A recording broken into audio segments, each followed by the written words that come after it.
So hello everyone, आज हम लोग सीखने वाले हैं रैग के बारे में। देखो आजकल एआई का ज़माना चल रहा है, हर तरफ एआई ही एआई है। बट एआई के पीछे कौन कौन सी टेक्नोलॉजीज़ हैं, क्या बिहाइंड द सीन काम कर रहा है जिसकी वजह से ये एलएलएम्स इतने अच्छे रेस्पॉन्स दे पा रहे हैं, उसके बारे में समझना बहुत ज़रूरी है, राइट। तो उसी को समझते हुए मैं तुम्हें आज रैग सिखाने वाला हूँ। रैग का फुल फॉर्म होता है रिट्रीवल ऑगमेंटेड जनरेशन, ठीक है। तो चलो देखते हैं कि ये रैग क्या होता है।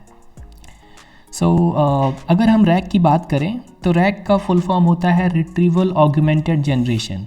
इसका क्या मतलब हुआ? इसका मतलब ये हुआ कि AI that reads your data before answering. हाँ, मतलब यही हुआ कि ऐसा एआई जो कि आंसर करने से पहले तुम्हारे डाटा को रीड करे। मतलब कि लेट्स से तुम्हारे पास डाटा पड़ा हुआ है in the form of PDF और in the form of text, जो कि तुम उसको देते हो। उसके बाद वो तुम्हारे पीडीएफ को या फिर तुम्हारे डाटा को रीड करता है। उसके बाद फिर वो एलएलएम का इस्तेमाल करते हुए आंसर करता है। इस प्रोसेस को हम कहते हैं रैग, ठीक है। चलो आगे बढ़ते हैं। So what is rag? Rag अभी हमने देखा, ये एआई मॉडल यूज़ करता है, ठीक है, लैंग्वेज को अंडरस्टैंड करने के लिए। फिर वो सर्च करता है रिलेवेंट डाटा, मतलब ये डाटा पीडीएफ के फॉर्म में हो सकता है या फिर टेक्स्ट के फॉर्मेट में हो सकता है जो तुम उसे फीड करते हो। और फिर वो तुम्हारा knowledge base, your trusted resources, मतलब कि ये वही पीडीएफ हो गया या फिर जो तुम डाटा उसे प्रोवाइड करते हो इन the form of text, PDF और एक्सेल, ये कुछ भी हो सकता है, ठीक है। तो वो क्या करता है कि वो सर्च करता है तुम्हारे नॉलेज बेस में और फिर एआई मॉडल का इस्तेमाल करते हुए वो अंडरस्टैंड करता है और फिर जो भी तुम्हारी क्वेरीज होती हैं उसको वो आंसर करता है, ठीक है। तो RAG combines the power of AI with real data to generate accurate और कॉन्टेक्सचुअल रेस्पॉन्स, ठीक है। ये बहुत इंपॉर्टेंट है, मतलब कि जो क्वेश्चन तुम पूछ रहे हो वो तुम्हारे जो नॉलेज बेस है उसमें सर्च करेगा और एग्जैक्ट जो आंसर होगा वही तुम्हें आंसर करेगा, ठीक है। तो दिस इज़ मोर पावरफुल और एक बहुत ज़्यादा पावरफुल होता है, ठीक है। चलो आगे बढ़ते हैं।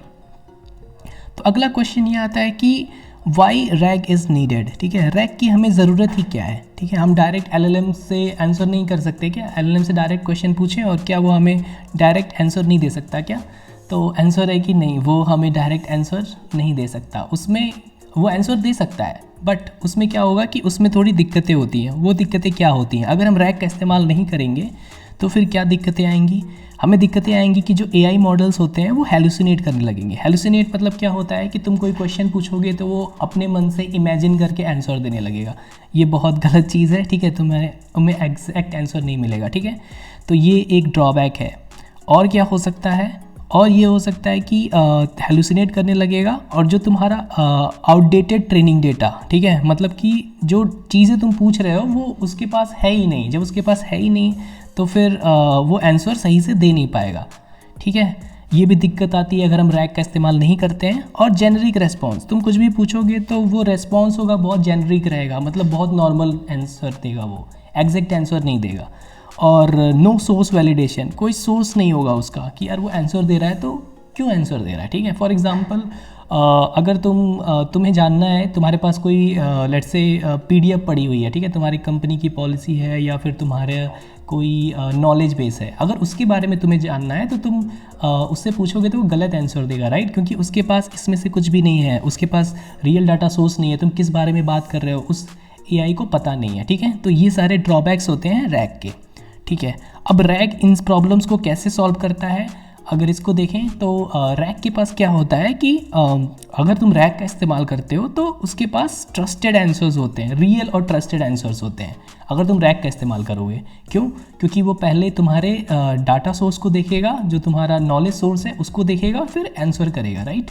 तो ये चीज़ हो गई। और उसके पास करंट इन्फॉर्मेशन होता है, ठीक है, मतलब जो अभी का इन्फॉर्मेशन है वो उसके पास होता है। तो ये ट्रस्टेड आंसर्स हो गए, उसके पास करंट इन्फॉर्मेशन है और कंटेक्स्ट अवेयर रेस्पॉन्स करेगा। अगर तुम रैग का इस्तेमाल करते हो तो जो तुम क्वेश्चन पूछोगे उसी के अकॉर्डेंस में ही वो आंसर करेगा, ठीक है। और ट्रेसेबल सोर्स, मतलब जो भी वो आंसर करेगा तो बता देगा कि यार ठीक है ये आंसर मैंने किया है, किस बेसिस पे किया है, ठीक है। तो ये भी तुम्हें पता चल जाएगा, ठीक है। तो these are the advantages and disadvantages of using RAG और नॉट यूजिंग रैग, ठीक है। चलो आगे बढ़ते हैं। सो अब रियल लाइफ एग्जाम्पल लेते हैं, ठीक है। Think rag like an open book exam, ठीक है, कि मान लो कि अगर तुम कुछ एग्ज़ाम देने जा रहे हो, राइट, तो अगर क्लोज बुक एग्ज़ाम होगा तो एआई क्या करेगा, रिलाई करेगा only on the memory alone और इट मे गेस और हेलुसिनेट। मतलब कि अगर तुम रैग का इस्तेमाल नहीं कर रहे हो तो ठीक है, तुम कोई क्वेश्चन पूछोगे जो तुम्हारे डॉक्यूमेंट में है या फिर जो तुम्हें चाहिए उससे, ठीक है, तो वो उसके पास वो डाटा है ही नहीं ना, वो क्लोज बुक एग्ज़ाम दे रहा है, उसके पास वो रेफरेंस ही नहीं है कि वो उस सोर्स को देख सके और फिर समझ सके और फिर तुम्हें आंसर दे, ठीक है। तो it's like a close book exam. अगर तुम रैग इस्तेमाल नहीं कर रहे हो तो ऐसा समझो कि एक ऐसा स्टूडेंट है जो कि एग्ज़ाम दे रहा है, उसके पास क्लोज बुक एग्जाम है, वो रेफर नहीं कर सकता, ठीक है। तो ऐसे केस में वो क्या करेगा, वो या तो अपनी मेमोरी पे रिलाई करेगा जो उसने याद कर रखा है, और वो गेस करेगा और हेलुसिनेट करेगा, मतलब इमेजिनरी आंसर लिखेगा, ठीक है। और अगर तुम रैग का इस्तेमाल करते हो तो रैग को इमेजिन करो एक ओपन बुक एग्ज़ाम है, मतलब कि ऐसा है कि ठीक है, एक ऐसा स्टूडेंट है जिसको अलाउड है किताबें खोल के आंसर वो देख सकता है और फिर वो लिख सकता है, राइट। तो ये क्या करेगा कि ये तुम्हें बेटर आंसर देगा। यहाँ पे टाइम की बात नहीं हो रही है, मतलब ठीक है, वो रेफरेंस कर लेगा और फिर तुम्हें एग्जैक्टली आंसर देगा, ठीक है। तो AI look into the notes and sources before answering, और ये जो आंसर देगा वो एक्यूरेट होगा और वेरीफाइड होगा, ठीक है। तो आई थिंक ये रियल लाइफ एनालॉजी से भी तुम्हें समझ आ गया होगा कि रैग क्या होता है, ठीक है। चलो आगे बढ़ते हैं। नाउ ये रैग काम कैसे करता है, हाउ डज रैग वर्क, ठीक है। सिंपल रैग का जो फ्लो होता है, अगर मैं उसकी बात करूं तो सिंपल रैग फ्लो ये कहता है कि पहला स्टेप जो होता है उसका वो ये होता है कि पहला स्टेप होता है क्वेश्चन, ठीक है। यूज़र एक क्वेश्चन पूछता है, ठीक है। लेट्स से तुमने पूछा कि ठीक है, तुमने कोई डॉक्यूमेंट अपलोड किया, उसमें बोला कि यार ठीक है, ये मेरे लेट्स से कंपनी का डॉक्यूमेंट है या फिर मेरे स्कूल का ये डॉक्यूमेंट है, और इसमें मैं पूछता हूँ कि ठीक है बताओ कि मुझे लेट्स से कितने दिन मुझे हॉलीडे मिलेगा इस साल, राइट। तो तुम क्वेश्चन पूछते हो हाउ मैनी हॉलीडेज़, ठीक है, आई हैव, ठीक है। तुमने ये पूछा कि यार ठीक है, मैं कितने हॉलीडेज़ मिलेंगे मुझे, ठीक है। तुम्हारे पास एक पीडीएफ है जिसमें सारी चीज़ें हैं, ठीक है। तो तुमने ये क्वेश्चन पूछा, ठीक है, जो तुमने उसे ऑलरेडी दे रखा है एलएलएम को, ठीक है। तुमने क्वेश्चन पूछा, ठीक है। अभी ये क्या करेगा रैग, फिर ये सर्च करेगा डाटा को, रिलेवेंट कॉन्टेक्स्ट फाइंड आउट करेगा, ठीक है। ये कहाँ से फाइंड आउट करेगा, जो तुम्हारे पास जो तुमने अपलोड किया है डाटा सोर्स ऑफ ट्रूथ है ये, ठीक है। अपलोडेड डॉक्यूमेंट में ये सर्च करेगा जो तुमने इसे ऑलरेडी दे रखा है, ठीक है। तो जो भी अपलोडेड डॉक्यूमेंट होगा उसमें ये सर्च करेगा और जो कि ये सोर्स ऑफ ट्रूथ होगा उसमें ये देखेगा, और फिर क्या करेगा, जो थर्ड स्टेप होगा उसमें क्या करेगा कि रीड करेगा, ठीक है। इट रीड्स द डाटा और प्रोसेस द रिट्रीव्ड इन्फो, ठीक है। मतलब एआई रीड करेगा और प्रोसेस करेगा। रिट्रीव मतलब कि उसे मतलब क्या बोलते हैं उसको, उसे पता करेगा कि उसमें क्या क्या है, क्या क्या इन्फो है, उसे रिकन्सिडर करेगा, ठीक है। तो एआई ने सबसे पहले क्वेश्चन पूछा यूज़र ने, और वो सर्च किया डाटा को, कहाँ से, जो अपलोडेड डॉक्यूमेंट है वहाँ से, और फिर एआई उसको रीड करेगा और प्रोसेस को क्या बोलते हैं, जो भी डाटा होगा उसको रिट्रीव करेगा, उसे देखेगा, एक्सट्रैक्ट करेगा, ठीक है। ये भी प्रोसेस हो गया। उसके बाद फाइनली क्या करेगा, वो आंसर करेगा, ठीक है। तो इस रियल केस में क्या हुआ, तुमने पूछा how many holidays I have, ठीक है। तो एआई सर्च करेगा अपलोडेड डॉक्यूमेंट, जो तुमने पीडीएफ, ये क्या क्या हो सकता है, ये पीडीएफ हो सकता है, in the form of PDF हो सकता है, या फिर तुमने कोई टेक्स्ट दिया हो, या फिर एक्सेल हो सकता है, या फिर CSV कॉमा सेपरेटेड वैल्यू, कुछ भी जो तुम दे सकते हो वो सब दे सकते हो। इसमें ये सर्च करेगा और फिर वो रीड करेगा इसमें से और फिर तुम्हें आंसर करेगा। तो इस केस में क्या होगा कि जो रेस्पॉन्स होगा, जो आंसर होगा वो बहुत ज़्यादा एक्यूरेट होगा, ठीक है। तो ये था simple work flow of how rag works, ठीक है। आई होप ये समझ आया होगा। अभी आगे बढ़ते हैं। Now the next thing is rag component. Rag के क्या क्या कंपोनेंट्स होते हैं। अगर हम रैग के कंपोनेंट्स की बात करें तो पहला चीज़ जो हमने अभी देखा, राइट, यूज़र क्वेश्चन पूछता है, उसके बाद से रिट्रीवर होता है जो कि रिट्रीव करता है द रेलेवेंट डॉक्यूमेंट्स, ठीक है, वो चाहे पीडीएफ में हो या फिर टेक्स्ट में हो, जो मैंने अभी एक्सप्लेन किया वही चीज़। और डाटाबेस में ये मतलब स्टोर्स नॉलेज, मतलब यहाँ पे डाटाबेस कह सकते हो कि वो जो तुम्हारा इन्फॉर्मेशन था उसको वो डाटाबेस में एज ए नॉलेज की तरह स्टोर कर लेता है, और उसके बाद से LLMs का इस्तेमाल करके, ठीक है, वो रेस्पॉन्स को जनरेट करता है, जो हमने अभी ऊपर देखा था, ठीक है। तो यही है वो 4 कंपोनेंट्स जो कि टुगेदरली वर्क करते हैं seamlessly to deliver intelligent accurate responses, ठीक है।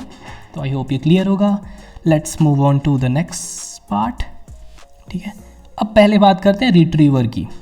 What does retriever do, what does it does. Retriever मतलब जो निकालता है टेक्स्ट वगैरह, ठीक है।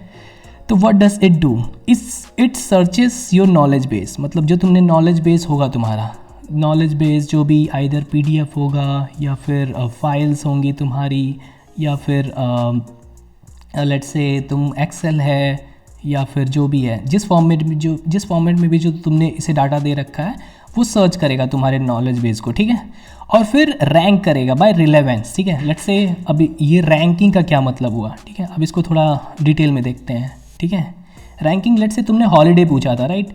हॉलीडे, कितने हॉलीडे हैं, हाउ मैनी हॉलीडे, ठीक है। How many holiday in a year, ठीक है। तुमने ये क्वेश्चन पूछा इससे, राइट, ठीक है। लेट्स से तुम्हारा ये क्वेश्चन है। अभी क्या होगा, तुम्हारा यूज़र का ये क्वेरी है।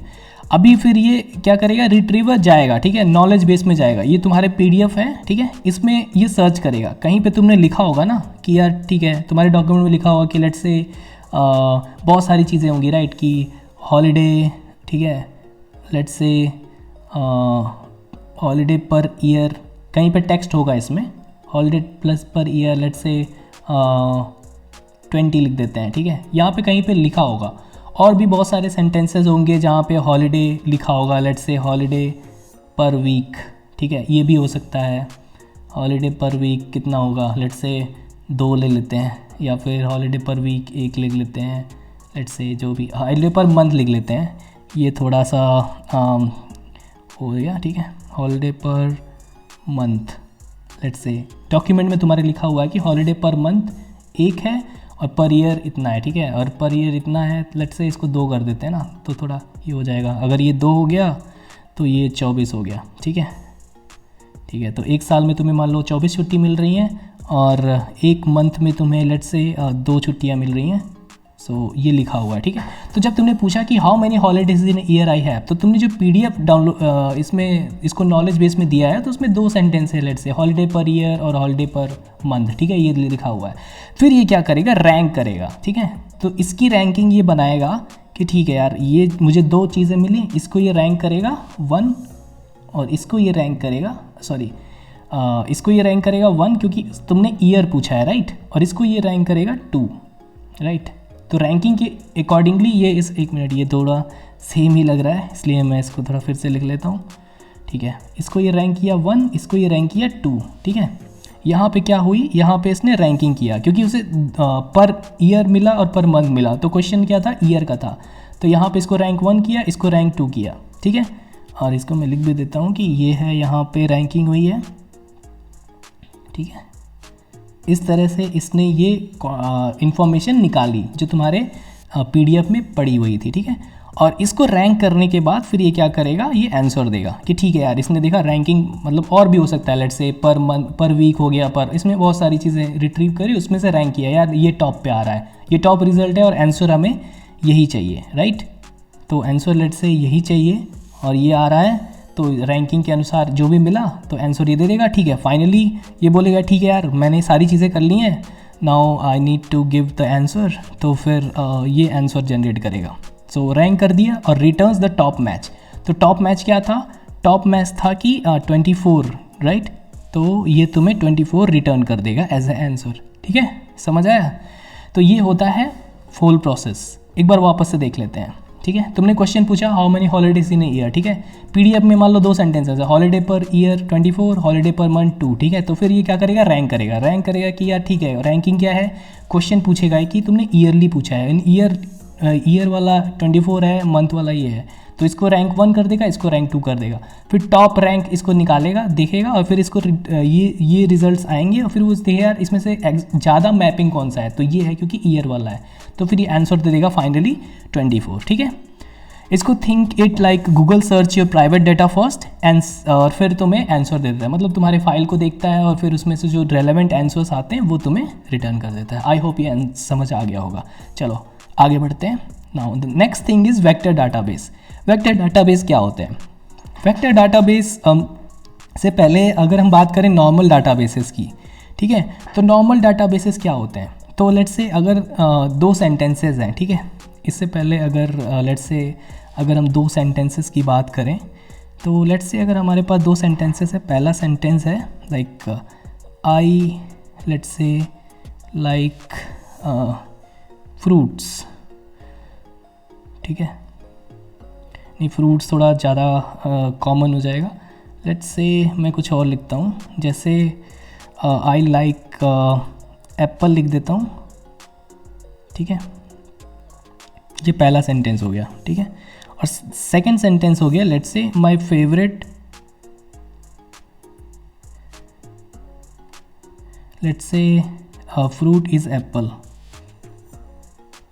ठीक है। ये दो सेंटेंसेस हैं, ठीक है, APPLE।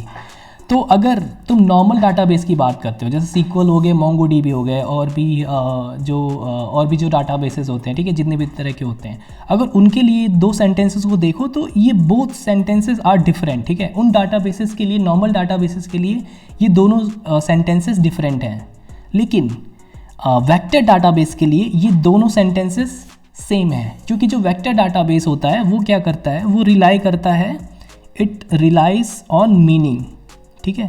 ये मीनिंग पे रिलाई करता है कि यार इन सेंटेंसेस का मीनिंग क्या है। अगर मीनिंग सेम हुआ तो वो सेंटेंसेस को सेम मानता है, ठीक है, और अगर मीनिंग डिफरेंट हुआ तो उसको वो अलग मानता है। वेर एज नॉर्मल डाटाबेस क्या करता है, वो देखता है कि वैल्यूज़ को देखते हैं नॉर्मल डाटाबेस, ठीक है, कि यार देखो ये तो ये लिखा हुआ I like apple, my favourite fruit is apple. So ये दो डिफरेंट सेंटेंसेस हुए किसके लिए, नॉर्मल डाटाबेसेस के लिए। वेक्टर डाटाबेसेस के लिए मीनिंग इंपॉर्टेंट होता है, ठीक है। तो आई होप ये समझ आ गया होगा। अभी ये डिसाइड कैसे करता है, देखो फास्ट सिमेंटिक सर्च, ठीक है, it finds meaning not just keyword. ये कीवर्ड पे रिलाई नहीं करता, रिलाई करता है मीनिंग पे, अंडरस्टैंड करता है कॉन्टेक्स्ट को और इंटेंट को, ठीक है। तो ये चीज़ क्लियर हो गई, राइट, ये मैंने अभी एक्सप्लेन किया। और ये क्या करता है कि स्टोर्स एज वेक्टर, ठीक है। तो लेट्स से अब ये कैसे स्टोर कैसे हुआ, ठीक है, ये दो सेंटेंसेस हुए, तो अगर वेक्टर होगा तो ये इसे स्टोर कैसे करेगा, राइट। चलो ये दिखाते हैं कि ये स्टोर कैसे करता है, ठीक है। अब ये दो सेंटेंसेस तो हो गए, तो ये वेक्टर का क्या मतलब होता है? वेक्टर मतलब होता है कुछ ऐसे वैल्यूज़ होती हैं, मतलब वेक्टर के फॉर्म में एक लिस्ट हो गई जैसे बहुत सारे, ठीक है। तो फिर ये दो सेंटेंसेस वेक्टर के फॉर्मेट में, ये ठीक है, ये तो हमें समझ आ गया कि यार ठीक है, वेक्टर ने क्या किया, इन दोनों सेंटेंसेस को सेम मान लिया, ठीक है, कि ये दोनों सेम ही है, ठीक है। उसके बाद ये क्या करेगा, फिर वेक्टर डाटाबेस क्या करता है, इसको ग्राफिकली तुम ऐसे समझो कि लेट्स से अगर मैं दो वेक्टर्स बनाऊं, ठीक है, लेट्स से ये सेंटेंस 1 का है और ये सेंटेंस 2 का है, ठीक है। तो इनके बीच कोई एंगल होगा, राइट, थीटा, ठीक है। सेंटेंस 1 है, ये इसका क्या बोलते हैं, मैग्नीट्यूड हो गया, ठीक है, मैग्नीट्यूड इधर है, इसका मैग्नीट्यूड इतना है, ठीक है। तो मैग्नीट्यूड कोई कंसिडर नहीं करता, इनके बीच का एंगल, ठीक है। तो फिर ये पहले सेंटेंस को नंबर्स के फॉर्म में कन्वर्ट करता है, ठीक है। नंबर्स लेट्स से पहला जो सेंटेंस है इसको ये नंबर्स के फॉर्म में कन्वर्ट करेगा, ठीक है। और नंबर्स क्या हो गए, लेट्स से ये नंबर्स हो गए कुछ भी, लेट्स से 1.347 ऐसे कुछ भी नंबर की तरह ये कन्वर्ट कर देता है, ठीक है। मतलब पूरे सेंटेंस को ये नंबर में कन्वर्ट कर दिया, और ये वाला भी इसको नंबर में कन्वर्ट कर देगा, लेट्स से 1.7432 कुछ भी, ठीक है, इसको नंबर में कन्वर्ट कर दिया ये, ठीक है। अभी क्या हुआ कि जो पहला अब इसको क्या करेगा ये, इसको वो ग्राफ में, मतलब ऐसे ही तुम समझो कि इसका कोई मैग्नीट्यूड हो गया, राइट, इसी नंबर लाइन पे आ गया, 2 भी नंबर लाइन पे आ गया। इनके बीच का जो एंगल होगा ना, अगर वो ज़्यादा क्लोज है, ठीक है, इसको कहते हैं कोसाइन सिमिलैरिटी, कोसाइन सिमिलैरिटी।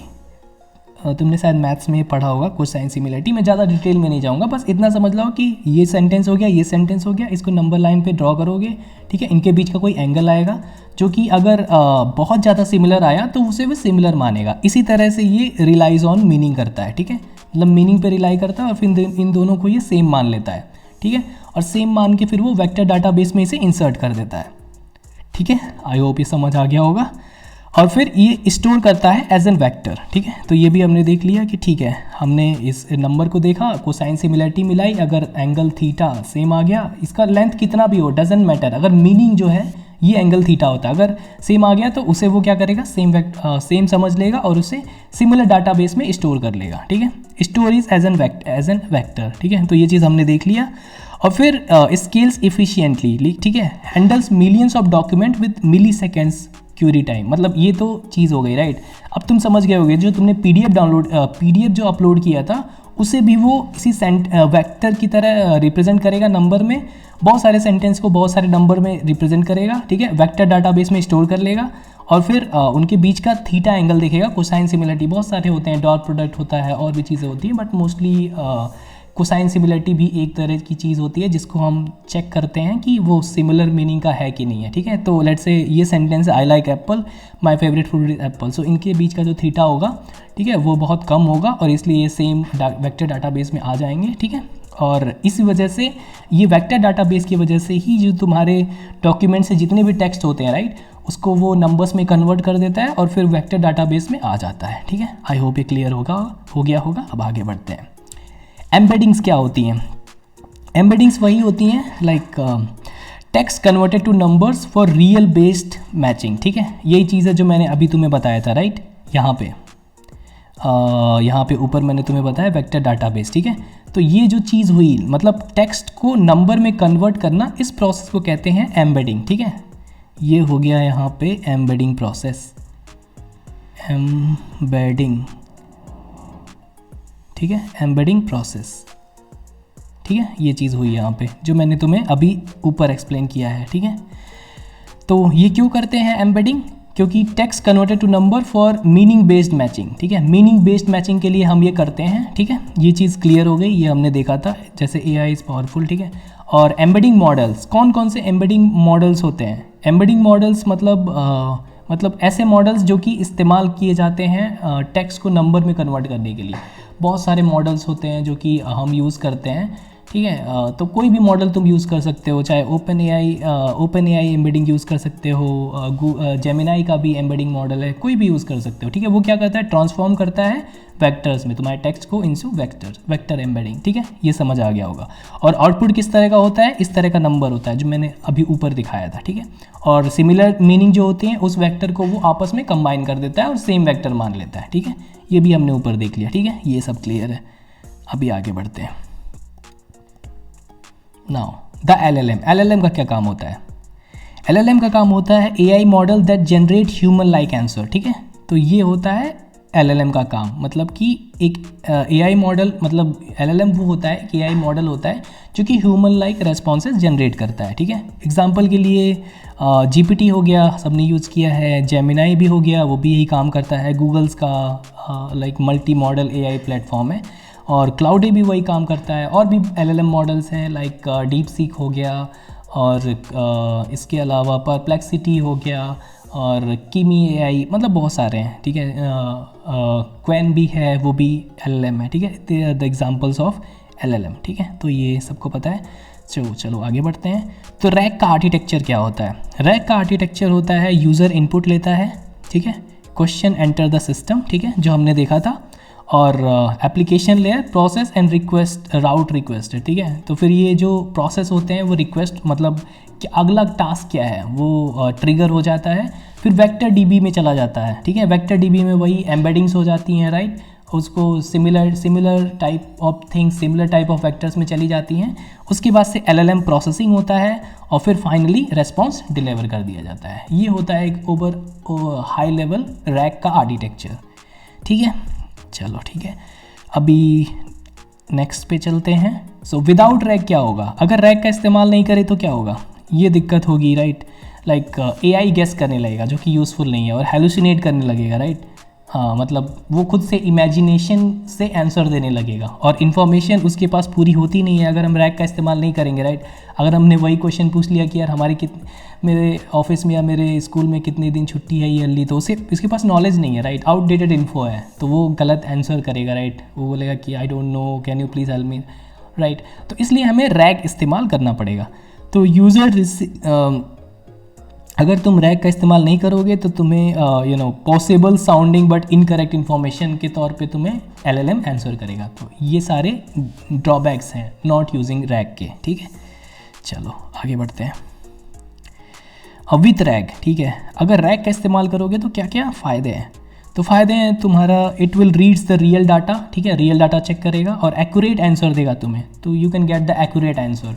और तुम्हारा जो करेक्ट कॉन्टेक्स्ट है, राइट, वो भी इंक्लूडेड रहेगा कि तुम किस कॉन्टेक्स्ट में बात कर रहे हो। वो तुम्हें ये भी बता सकता है कि ये 24 डेज़ लेट्स से तुम्हें छुट्टी मिली पर ईयर, क्यों मिली, क्योंकि वहाँ पे लिखा होगा, डॉक्यूमेंट को साइड कर देगा कि ये है सोर्स ऑफ ट्रुथ और यहाँ से, ठीक है। तो तुम्हें करंट आंसर, करंट कॉन्टेक्स्ट का आंसर मिलेगा, सो विच इज़ वेरी यूजफुल, ठीक है। इसके बेनिफिट्स क्या हैं? ट्रस्ट वर्दी response grounded in your actual data, ठीक है। सो ये सब हमने देख लिया, दिस इज़ वेरी हेल्पफुल। और अब देखते हैं कि इसके यूज़ केसेस क्या हैं, what are the use cases, right. तो यूज़ केसेस की बात करें तो हम चैटबॉट बना सकते हैं, ठीक है, और सर्च इंजन्स में यूज़ कर सकते हैं। Semantic search with AI augmented summaries, ये भी इस्तेमाल कर सकते हैं। कस्टमर सपोर्ट में इस्तेमाल कर सकते हैं, जो तुमने देखा होगा, राइट, तुम किसी वेबसाइट पे जाते हो, वहाँ पे कहते हो कि how can I help you, तो फिर वो पूछता है तुमसे कि ठीक है आपको क्या क्वेरी है, आपका ऑर्डर ID बताइए, वो सारी चीज़ें। तो वो रैग का इस्तेमाल करता है, राइट, वो सारी इन्फॉर्मेशन उनको फीड कर दी जाती है, वो डॉक्यूमेंट के, ठीक है, LLM दिए इन्फॉर्मेशन है और इसके बारे में यही पूछो, राइट। तुम कस्टमर सपोर्ट पे जाते हो, तुम कहते हो क्या, वो पूछता है कि तुम्हारी क्वेरी ID क्या है, तो तुमने क्वेरी ID बता दी कि ये मेरी ऑर्डर ID है, क्या दिक्कत है, मतलब लेट्स से मेरा ऑर्डर प्रोसेस नहीं हुआ या ये चीज़ें नहीं हुई, तो उस ऑर्डर ID पे वो सर्च कर लेता है, उसे रेलेवेंट डॉक्यूमेंट मिल जाते हैं, फिर वही वेक्टर एम्बेडिंग्स वगैरह होती है, एक्सट्रैक्शन होता है और टॉप आंसर जो आता है वो तुम्हें मिल जाता है, राइट। तो वो सारी जो आंसर्स होती हैं वो एक्यूरेट होती हैं और तुम्हारे क्वेरी को पूरी तरह से सॉल्व करते हैं, वो सिर्फ हेलुसिनेट नहीं करते हैं, रियल टाइम और रियल प्रॉब्लम को सॉल्व करते हैं, ठीक है। तो ये सारे यूज़ केसेस हैं। चलो आगे बढ़ते हैं। रैग इन बिजनेस, अब बिजनेस में कहाँ कहाँ रैग यूज़ होता है? तो कंपनी के डाटा में यूज़ होता है, ठीक है।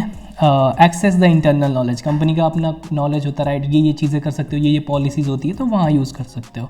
उसके बाद से ये AI इंटीग्रेशन में यूज़ होता है। स्मार्ट प्रोसेसिंग लेयर, मतलब लेट्स से अगर AI इंटीग्रेट करना है उनके वर्कफ्लो में, तो वहाँ पे यूज़ कर सकते हैं, वहाँ पे कुछ करना है, क्या कर सकते हैं, क्या नहीं कर सकते हैं, वो सारी चीज़ें हम रैग में बता देते हैं, ताकि यार ये चीज़ अलाउड है, ये चीज़ अलाउड नहीं है, ठीक है। ये सारी चीज़ें AI मतलब उस रैग में बता देते हैं और फिर LLM अकॉर्डिंगली काम करता है, ठीक है। तो यहाँ पे यूज़ होता है। और स्मार्ट असिस्टेंट में यूज़ होता है, ठीक है, स्मार्टली असिस्ट करने में, जो कि प्रोडक्टिविटी को बूस्ट करता है, राइट। तुम उसे बता सकते हो कि यार मेरा ये काम है, इस तरह से होगा और यहाँ इस स्टेप तक जाने के लिए मुझे ये चीज़ें करनी पड़ेंगी। तुम रैग में बता दो, डॉक्यूमेंट PDF बता दो या फिर टेक्स्ट में बता दो, LLM के पास इन्फॉर्मेशन है, फिर वो तुम्हें हेल्प करेगा। फिर तुम पूछो यार ठीक है मैं ये करना है, कैसे करूँ, तो फिर वो डॉक्यूमेंट को रेफर करेगा, तुम्हें बता देगा और तुम्हारी प्रोडक्टिविटी क्या होगी, बूस्ट हो जाएगी, ठीक है। तो इस तरह से भी यूज़ हो सकता है। इंटरनल टूल में भी यूज़ होता है, जो कि तुम्हारे एम्प्लॉयज़ को एम्पावर करता है, ठीक है। सो ये सारे यूज़ केसेस हैं रैग इन बिजनेस के, ठीक है। अब आगे बढ़ते हैं। Rag in education, rag education में कहाँ कहाँ हेल्प कर सकता है? AI ट्यूटर की तरह हेल्प कर सकता है। तुम उसे फिज़िक्स की चीज़ें दे दो, फिर वो समझ जाएगा और वो तुम्हें personalised learning based on curricular material, मतलब कि तुम उसे अपने लेट्स से तुम्हें फिज़िक्स के बारे में जानना है, तुम उसे वो रिलेवेंट इन्फॉर्मेशन दे दो और वो फिर क्या करेगा, सिर्फ उसी रिलेवेंट इन्फॉर्मेशन को देखते हुए तुम्हें आंसर करेगा, ठीक है। तो पर्सनलाइज्ड लर्निंग में हेल्प हो सकता है, AI ट्यूटर की तरह वो काम कर सकता है। और नोट बेस्ड लर्निंग भी हो सकता है, तुम नोट उसे अपलोड कर दो, फिर क्वेश्चन पूछो, वो तुम्हें आंसर करेगा, ठीक है। और इंस्टेंट क्वेश्चन और आंसर के लिए भी यूज़ हो सकता है, तुम उसे टेक्स्ट बुक और लेक्चर के नोट्स दे दो, फिर उससे पूछो, वो तुम्हें आंसर करेगा बेस्ड ऑन द रिसोर्सेज जो कि तुम उसे अपलोड करोगे, राइट।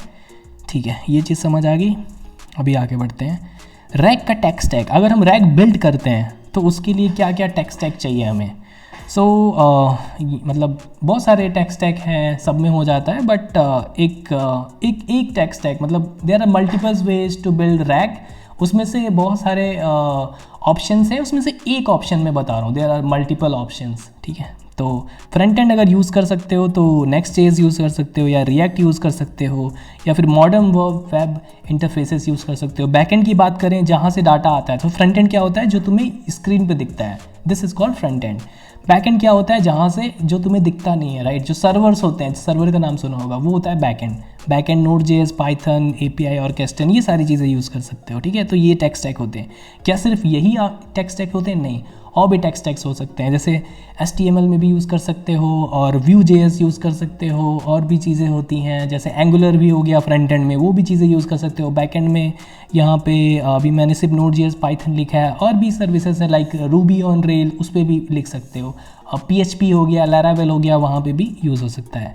वेक्टर DB की अगर हम बात करें तो Pinecone है, और ये एम्बेडिंग्स यूज़ होती है, स्टोरेज यूज़ होता है। क्या सिर्फ यही वेक्टर एम्बेडिंग होती है? नहीं, और भी वेक्टर एम्बेडिंग होती हैं। सो LLM APIs क्या क्या यूज़ हो सकती हैं?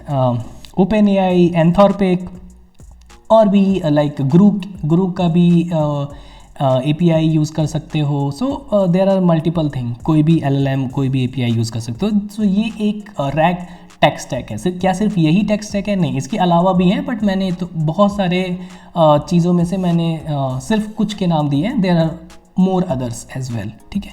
चलो अब नीचे चलते हैं। Simple RAG project idea. अगर तुम रैक प्रोजेक्ट बनाना चाहते हो तो क्या क्या प्रोजेक्ट आइडियाज़ हो सकते हैं? जैसे पहला PDF चैटबॉट बना सकते हो, सिंपल सा होता है। उसमें तुम क्या कर सकते हो, upload a document, ask the question, और फिर तुम्हें वो आंसर देगा, get the instant answer on your files, ठीक है।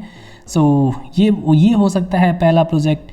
और सेकंड प्रोजेक्ट क्या हो सकता है कि it can work as an, अगर तुम बनाना चाहते हो वेबसाइट नॉलेज बोर्ड, तो वो भी तुम बना सकते हो। मतलब कि वो तुम्हारे साइट के कंटेंट को देखेगा और प्रोवाइड करेगा तुम्हें इंस्टेंट आंसर, ठीक है। तो ये भी तुम बना सकते हो। तो ये एक और रैक प्रोजेक्ट का आइडिया है, तो तुम ट्राई करना। और फ्यूचर ऑफ रैक क्या हो सकता है?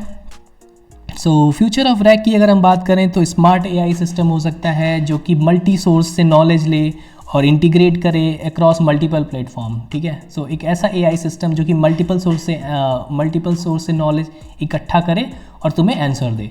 जैसा कि तुमने देखा होगा, राइट, आजकल परप्लेक्सिटी हो गया या जेमिनाई हो गया, उसमें सर्च मोड ऑन कर सकते हो, वो बहुत सारे डॉक्यूमेंट्स को देखता है, बहुत सारी कुछ क्वेश्चन पूछा, लेट्स से तुमने अगर डीप रिसर्च ऑन कर रखा है, लेट्स से इन ChatGPT में या फिर इन परप्लेक्सिटी, तो वो बहुत सारे रिसोर्सेज को सर्च करता है, वहाँ से तुम्हें आंसर देता है, राइट। तो they are the example of RAG, और वो फ्यूचर में और बेटर हो सकते हैं, ठीक है। So this is one of the example.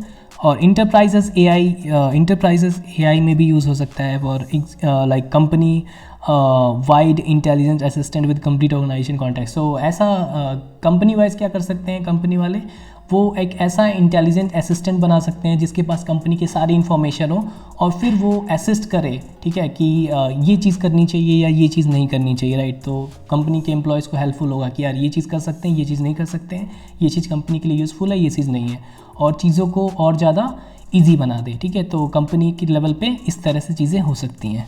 और पर्सनली क्या हो सकता है, you own your AI train on your data preference and knowledge. So इसमें क्या होगा कि लेट्स से अगर तुम्हारा कोई इन्फॉर्मेशन है, राइट, तो इन्फॉर्मेशन बहुत ज़्यादा सेफ, बहुत ज़्यादा क्रूशियल होता है, राइट।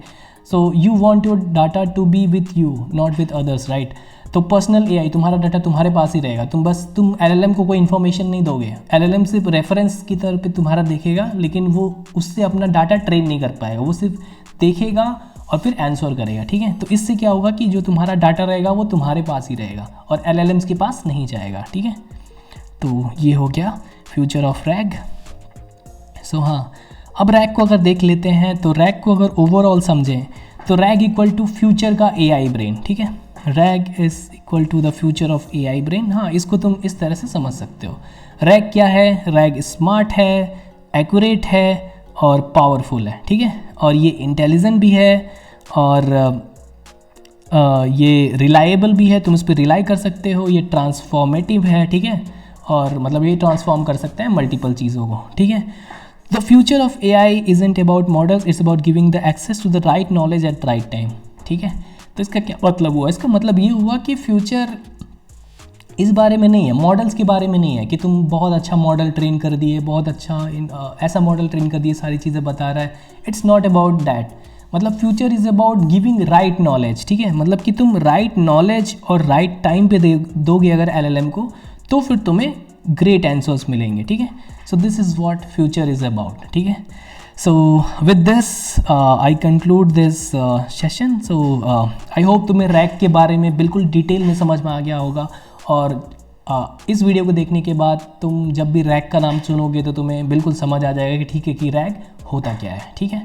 सो अगर ये कंटेंट पसंद आया तो लाइक करो, सब्सक्राइब करो, और मैं तुमसे मिलता हूँ नेक्स्ट टाइम। तब तक के लिए stay hungry, stay curious. Okay, bye.